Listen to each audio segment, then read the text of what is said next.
నువ్వు ఏ మనసుతో అయితే తనని ఫంక్షన్కి రమ్మన్నావో అదే మంచి మనసుతో సంధ్యతో మొదటి ముద్ద తినిపించు. అమ్మ పాలకి ఆ దేవుడు కూడా వెలకట్టలేడు. అమ్మ కాని అమ్మగా మన పాప విషయంలో చేసిన సాయానికి కనీసం ఈ చిన్న అవకాశం ఇస్తేనైనా సంధ్య సంతోషిస్తుంది. ప్లీజ్ దయచేసి కాదనుకో. వద్దత్త, ఒప్పుకోవద్దు. అత్తయ్య ప్లీజ్.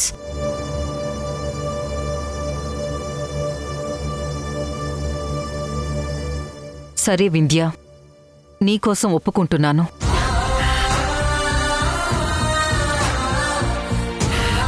థ్యాంక్ యూ అత్తయ్య, థ్యాంక్ యూ మావయ్య. వింధ్య, సంధ్య విషయంలో నువ్వడిగే మొదటి ఆఖరి రిక్వెస్ట్ ఇదే అవ్వాలి. సరే అత్తయ్య, మీరు ఒప్పుకుంటారో లేదో అన్న భయంతో నేను అడిగాను. మీరు ఒప్పుకున్నారు, అది చాలు నాకు. రాజేష్ ఎక్కడమ్మా? సంధ్య వాళ్ళని తీసుకురావడానికి వెళ్లారు మావయ్య. ఏ వాళ్ళని తీసుకురావడం ఎందుకు? ఉండేది పక్క వీదే కదా. రావడం లేట్ అవుతుందని తీసుకురావడానికి వెళ్లారు. నీకేమైనా ప్రాబ్లమా?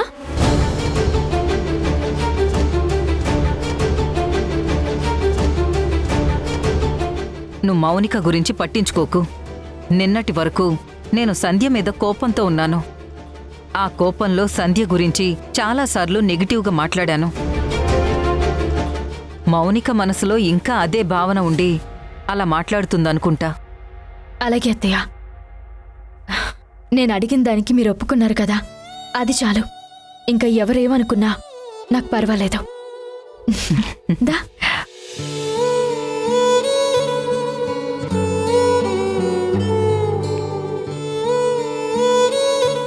వాణి, నువ్వు ఒప్పుకున్నందుకు వింధ్య ఇంత సంతోషపడుతుంటే సంధ్యకు తెలిస్తే ఆనందంలో షాక్ అయిపోతుందేమో.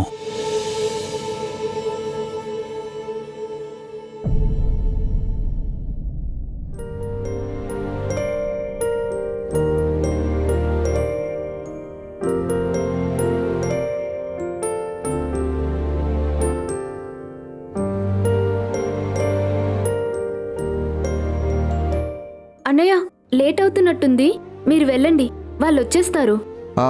నో ప్రాబ్లం శ్రీజ, ఇంకా ముహూర్తానికి టైం ఉంది. మీ అన్నయ్య వదిన రాకుండా వెళ్తే వింధ్య నన్ను చంపేస్తుంది. సరే అన్నయ్య.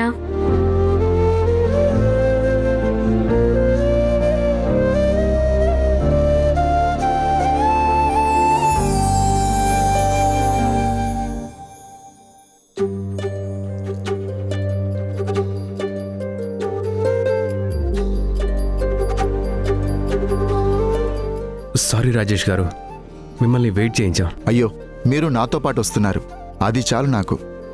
నా వెయిటింగ్కి సార్థకత దొరికినట్టే. ఆంటీ, మీరు శ్రీజ ఇద్దరు కూడా వస్తే బాగుండేది. నెక్స్ట్ టైం ఏదైనా ఫంక్షన్ అయితే మాత్రం ఖచ్చితంగా రావాలి. సరే అన్నయ్య.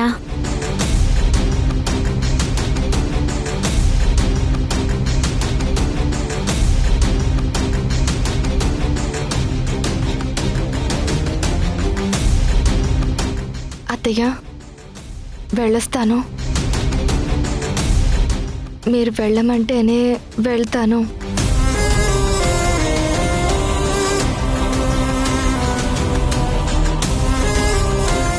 ఒక్క నిమిషం అండి.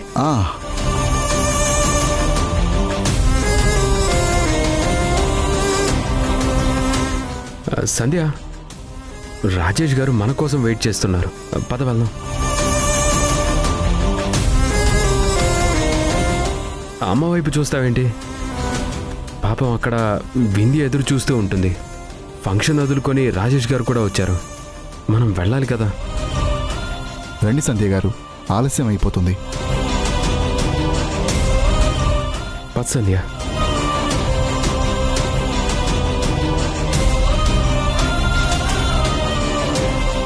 పదండి. రండి.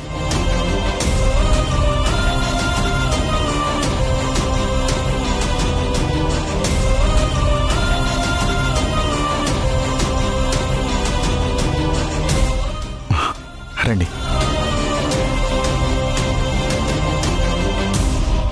అమ్మా, ఎందుకంత కోపం?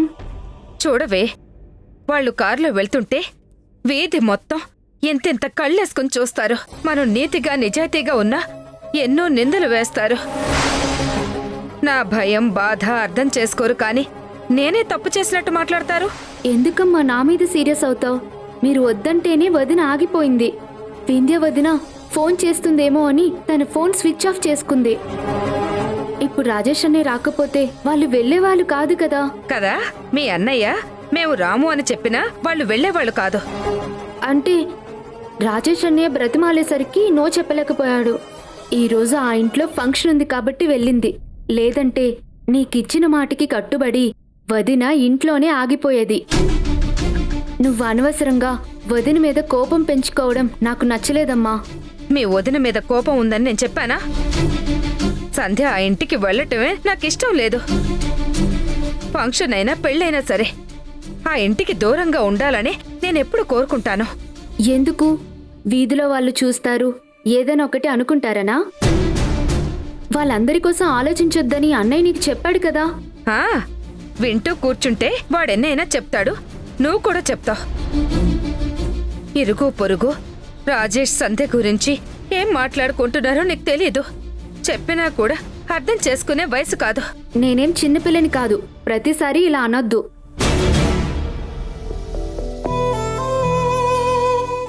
అందరి మంచి కోసం చెప్తున్నా ఎవ్వరూ నా మాట పట్టించుకోరు. వద్దని చెప్పినా వినకుండా స్నేహం కోసం సంధ్య ఆ ఇంటికి వెళ్ళింది. భగవంతుడా, నా సంధ్య మీద ఎలాంటి నిందలు పడకుండా, ఏ సమస్యలు లేకుండా సంతోషంగా ఇక్కడికి వచ్చేటట్టు చూడు తండ్రి.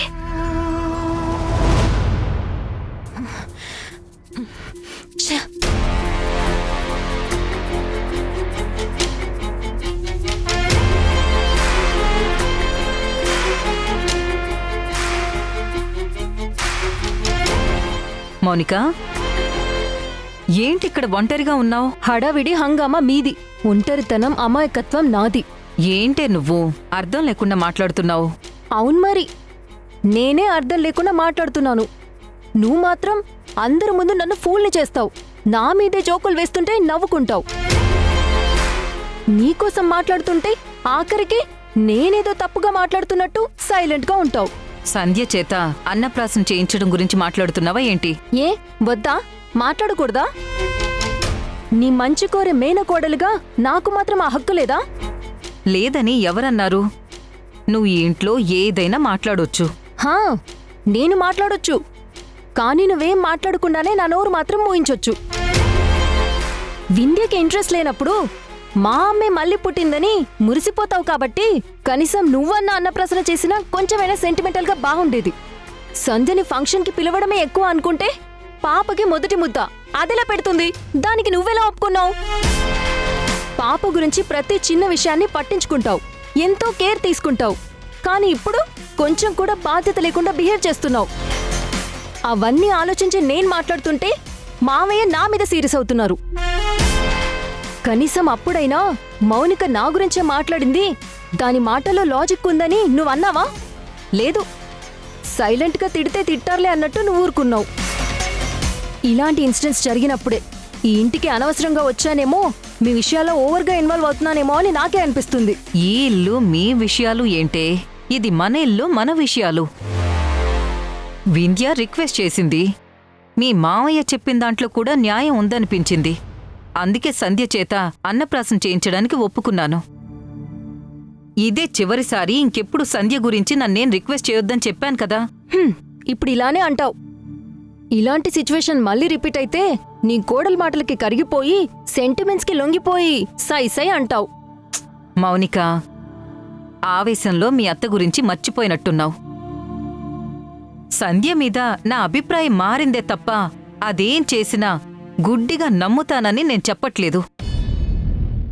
మంచి చెడుకి తేడా నాకు బాగా తెలుసు. అంటే నేను చెడు, ఆవిడ మంచి అంటున్నావా? ఏమైంది అసలు ఈరోజు నీకు? ఏం చెప్పినా ఎందుకు తప్పుగా అర్థం చేసుకుంటున్నావు? ఎంత చెప్పినా నా కోపం, నా ఆవేశం నీకు కనపడతాయే తప్ప నేను చెప్పాలనుకున్న విషయం నీకు అర్థం కాదని నాకు బాగా అర్థమవుతుంది. సరే, నా గురించి వదిలే. బావకి కొంచెమైనా సెన్స్ ఉందా? మధ్యలో వాడేం చేశాడు? సంధ్య వాళ్ళని తీసుకురావడం కోసం ఆ ఇంటికి కారులో వెళ్ళాలా? ఆవిడేమైనా పెద్ద మహారాణినా, లేకపోతే మనమేమైనా వాళ్ళ కింద పనిచేసే నౌకర్లమా? ఇంట్లో ఫంక్షన్ ఉందని చెప్పారు కదా, నడుచుకుంటూ రాలేదా? అంటే సంధ్య ఫోన్ పనిచేయడం లేదంట. సంధ్య ఇంకా రాలేదని టెన్షన్ పడుతుంటే రాజేష్ వెళ్ళాడు. వావ్, గ్రేట్ అత్తా. నేను గొంతు చించుకుంటూ గుండెలు పగిలేలా చెప్తుంటే నువ్వు చాలా లైట్గా సింపుల్గా మాట్లాడేశావు. ఇక నీకెంత చెప్పినా వేస్టే. సంధ్య రావడం వల్ల ఏదో ఒక డిస్టర్బెన్స్ అవుతుందని నాకు స్ట్రాంగ్గా అనిపిస్తుంది. ఇలా జరిగితే కానీ నా బాధ నీకు కొంచెం కూడా అర్థం కాదు. మా అన్నయ్య తిక్క మొత్తం నీకే వచ్చింది. ఒకరు నచ్చకపోతే వాళ్ళు ఏం చేసినా అందులో తప్పులే కనపడతాయి. ఈ ఫంక్షన్ అయ్యాక కూర్చోబెట్టి మౌనికతో మాట్లాడాలి. లేదంటే ఈ కోపం వల్ల నేను డిస్టర్బ్ అయ్యేలా ఉన్నాను.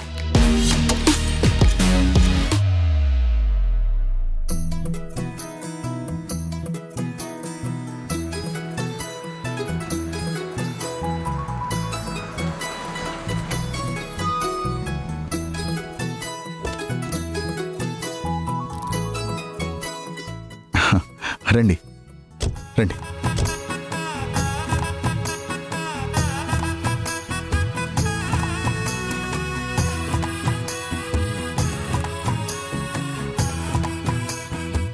రండి రండి. వింధ్యా, వస్తున్నానండి. సంధ్య,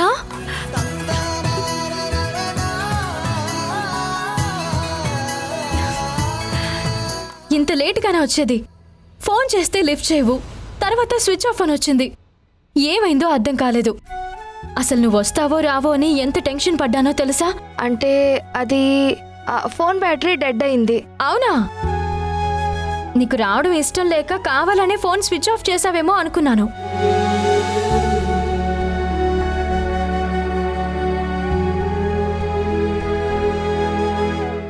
బెస్ట్ ఫ్రెండ్ పాప ఫంక్షన్ అయితే సంధ్య రాకుండా ఎలా ఉంటుంది? కాకపోతే కొన్ని అనుకోని పరిస్థితుల వల్ల కొంచెం లేట్ అయింది అంతే. ఎలాంటి పరిస్థితులు ఎదురైనా సరే వింధ్య పక్కన సంధ్య ఉండాలి. అదే మా ఫ్రెండ్షిప్ రూల్. ఈ ఫంక్షన్కి నేను పిలవమని చెప్పినా నువ్వింకా రాకపోయేసరికి నీకు నా మీద కోపం ఉందేమో అనుకున్నాను సంధ్య. లేదండి, నాకెప్పుడు మీ మీద కోపం ఉండదు. మీరైనా మా అత్తగారైనా మా మంచి కోసమే చెప్తారు. అర్థం చేసుకోవడం ఆలస్యం అవుతుంది తప్ప మీ వల్ల ఏ అనర్థం జరగదని మా నమ్మకం. నువ్వు మా వింధ్య అత్తగారి మీద ఎంత గౌరవంతో ఉంటారో భర్త మీద కూడా అంతే ప్రేమ చూపిస్తారు.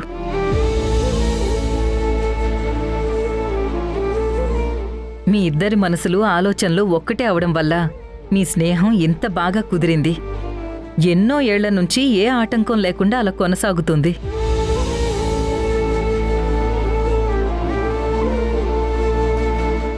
అమ్మా,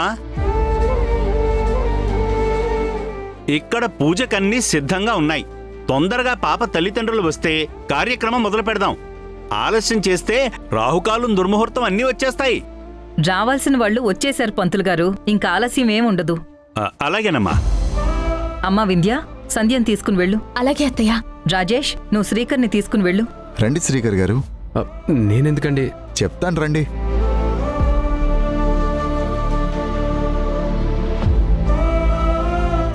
సంధ్య, నువ్వు రావే. రా.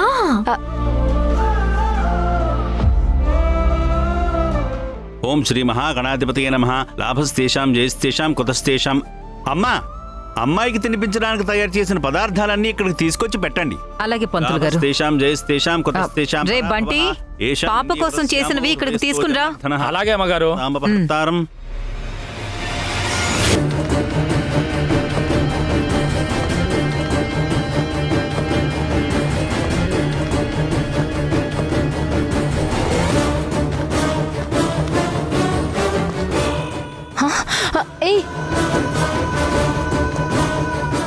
వీటిని ఎక్కడికి తీసుకెళ్తున్నావు? పెద్దమ్మ గారు తీసుకుని రమ్మన్నారమ్మా. అత్త పాప తినేవి తీసుకురమ్మంది, ఇవి కాదు. పాప కోసం చేయించిన ఇవేనమ్మా. వాట్? ఇదా? ఏమైంది మౌనిక? అమ్మగారు, పాప కోసం చేయించింది ఇవే కదా? అవును, ఆ అనుమానం నీకెందుకొచ్చింది? నాకు కదమ్మగారు, మౌనిక అమ్మగారికి అనుమానం వచ్చింది. సరే, పంతులు గారు పిలుస్తున్నారు, నువ్వు వెళ్ళు. అలాగే అమ్మగారు. మౌనిక, ఏంటి నీ డౌటు? డౌట్ ఏం లేదత్తా. అదే పాప కోసం ఏమేం చేశారో అని కన్ఫర్మ్ చేసుకుంటున్నాను అంతే. నా మనవరాలు తినే మొదటి ముద్ద రుచి ఎప్పటికీ మర్చిపోకూడదని అన్నీ స్పెషల్గా చేయించాను.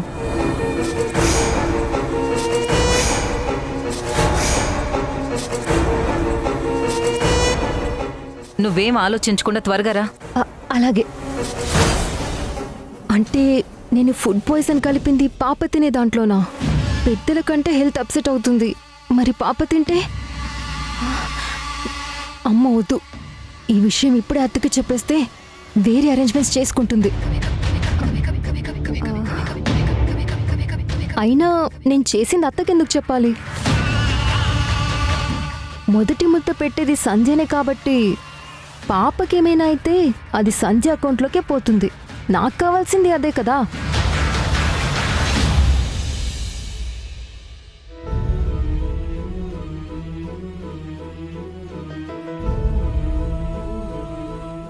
వింధ్య ప్లీజ్, ఇప్పుడైనా చెప్పవే. ఫంక్షన్ మీ ఇంట్లో అయితే నన్నెందుకు రెడీ చేస్తున్నావు? చెప్పవే.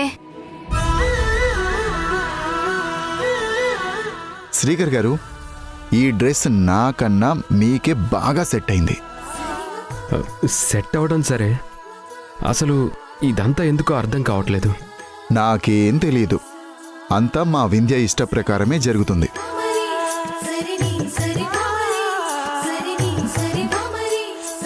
ఈ ప్రపంచంలో ఏ ఫ్రెండ్ చేయని గొప్ప త్యాగం చేసిన నా సంధ్యకి నేనిస్తున్న చిన్న బహుమతి ఇది. పాపకి అన్నప్రాసన చేసేది, పెంచుతున్నా నేను ఆయన కాదు, కన్న తల్లిదండ్రులు నువ్వు శ్రీకర్. ఏంటి రాజేష్ గారు మీరు చెప్పేది? మేము అన్నప్రాసం చేయడం ఏంటి? అవును, అందులో తప్పే ఉంది. పాప మా దగ్గర పెరుగుతున్నా తను మీ బిడ్డే. అవునండి, వింధ్య పాపకి ప్రాణం పోసింది, కానీ ఆకలి తీర్చింది, ఆ ప్రాణాన్ని నిలబెట్టింది మాత్రం సంధ్యగారే. ఆ ఉద్దేశంతోనే మీకు కూడా బిడ్డలాంటిదే అన్నాను. అలాంటిది అనుకోవడానికి సొంతం అవ్వడానికి చాలా తేడా ఉంది కదండి. ఆ తేడా బయట ప్రపంచానికి, నీకు నాకు మాత్రం కాదు. కానీ ఇప్పుడు ఫంక్షన్ అందరి సమక్షంలో జరుగుతుందే, అందుకే చెప్తున్నాను. మా బదులు మీ చేతుల మీదుగానే జరిపించండి. చూడండి శ్రీకర్ గారు, మీరు రాకపోతే వింధ్య ఈ ఫంక్షనే వద్దని చెప్పింది. అలాంటిది మీరు అన్నప్రాసన చెయ్యను అంటున్నారని తెలిస్తే అస్సలు ఊరుకోదు. మా అమ్మ కూడా ఓకే చెప్పింది కాబట్టి ఏ ప్రాబ్లమూ ఉండదు. ఏ ప్రాబ్లం ఉండదని మనం అనుకుంటున్నాం, కానీ ఎటు నుంచి ఏ సమస్య వస్తుందో ఎవరికీ తెలియదు. ఉయ్యాల ఫంక్షన్ అప్పుడు జరిగిన గొడవ మర్చిపోయావా? రాజేష్ గారి పుట్టినరోజు నాడు మౌనిక చేసిన కుట్రలు గుర్తులేవా? ఉయ్యాల ఫంక్షన్ అప్పుడు మా అత్తగారికి నీ మీద కోపం ఉంది కాబట్టి అలా జరిగింది. ఆయన పుట్టినరోజు నాడంటావా? అప్పుడు మన టెన్షన్, భయాలు వేరు. ఇప్పుడు అలాంటి పరిస్థితులు లేవు. సంధ్య, ఆ దేవుడు వరంగా ఇచ్చిన అమ్మతనాన్ని నా కోసం త్యాగం చేశావు. అమ్మగా నీకు దక్కాల్సిన అదృష్టాన్ని నాకు మాత్రమే సొంతం చేశావు. బోసి నవ్వులతో కలకల్లాడాల్సిన మీ ఇంటిని మన స్నేహం కోసం బోసిపోయేలా చేశావు. నా కోసం ఇన్ని చేసిన నీకు ఈ చిన్న సంతోషం దక్కాలనే నా ప్రయత్నం, నా తాపత్రయం. వింధ్య ప్లీజ్, దయచేసి నా మాట విను. కన్న తల్లిని నేనైనా పుట్టిన వెంటనే నీకప్పగించాను. అప్పుడే ఈ పాప నీకు సొంతమైంది. ఒక అమ్మగా అన్ని కార్యక్రమాలు చేయాల్సిన హక్కు, ధర్మం నీకు మాత్రమే ఉంది. హక్కు నువ్విచ్చింది, ధర్మం నేను చేస్తున్నది. పాపకి నీకు మధ్య దూరం, నేను మన స్నేహం. నువ్వు కన్నబిడ్డ బ్రతికి ఉండి కూడా లోకం దృష్టిలో పురిట్లోనే బిడ్డని దూరం చేసుకున్న అమ్మగా ఎన్ని నిందలు పడ్డావో, ఇప్పటికీ ఎంత బాధ అనుభవిస్తున్నావో నేను అర్థం చేసుకోగలను. ఈ పాపని తిరిగిచ్చే అవకాశం లేనప్పుడు కనీసం ఇలాంటి చిన్న చిన్న ఆనందాలనైనా నీకు సొంతం చేయనివ్వు. ఈ పాప, ఈ ఆనందం, ఈ కార్యక్రమం అన్నీ కేవలం నీకు మాత్రమే సొంతం. అది కాదు వింధ్య, మీరుండగా నా చేతుల మీద అంటే నాకెందుకో భయంగా ఉంది. ఇలాంటి అవకాశాల కోసమే గోతికాడ నక్కలా ఎదురు చూసే మౌనిక గొడవ చేసే ఛాన్స్ ఉంది. మౌనిక ముందే మా అత్తయ్యకి ఈ విషయం చెప్పాను. ఆవిడ ఒప్పుకున్న తర్వాతే ఇదంతా చేస్తున్నాను. So no tension. ఇంకా చెప్పాలంటే మౌనిక వల్ల ఏదైనా ప్రాబ్లం వస్తే అడ్డుకోవడానికి ఆయన, మావయ్య గారు, ఆఖరికి అత్తయ్య గారు కూడా మనకి సపోర్ట్ చేస్తారు. చూడు వింధ్య, నువ్వు ఏం చెప్పి ఒప్పించావో, ఆంటీ ఏం విని సరే అన్నారో తెలియదు, కానీ మీ ఇంటికొచ్చి నేను ఈ కార్యక్రమం చేయడం కరెక్ట్ కాదు. కన్నతల్లివి నువ్వు కళ్ళ ముందుండగా నీ చేతుల మీదుగా జరగాల్సిన కార్యక్రమం నేను చేయడం కరెక్టా? అమ్మ అన్న పిలుపు నువ్వు పెట్టిన భిక్ష. కేవలం ఈ పాప వల్లే మెట్టినింట్లో నా గౌరవం నిలబడింది. లేదంటే నా పరిస్థితి ఎలా ఉంటుందో నాకు తెలుసు. ఇది పాప కోసం, మన స్నేహం కోసం నేను చేస్తున్న చిన్న సాయం అనుకో, సత్కారం అనుకో. ఎన్ని జన్మలెత్తినా తీరని రుణానికి చిన్న కృతజ్ఞత అనుకో. తల్లిపాలతో ఆకలి తీర్చిన నువ్వే మొదటి ముద్ద తినిపిస్తే ఊహ తెలియని పాపకి సంతృప్తిగా ఉంటుంది. నిజం తెలిసిన నాకు సంతోషంగా ఉంటుంది. దయచేసి వద్దనుకు సంధ్య, ప్లీజ్ ప్లీజ్ సంధ్య. చూసావా తల్లి, మీ అమ్మ మనిద్దరి కోసం ఎంత గొప్పగా ఆలోచిస్తుందో. ఏ అమ్మకి దూరమైనా నాకన్నా మంచి అమ్మ దగ్గర పెరుగుతున్నావు. ఆ తృప్తి చాలు నాకు.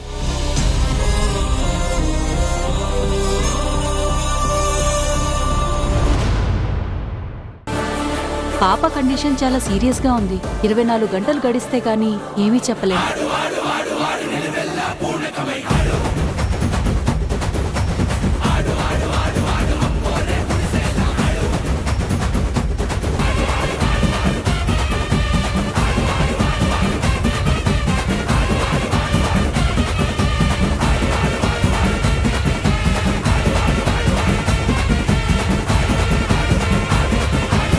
సంధ్య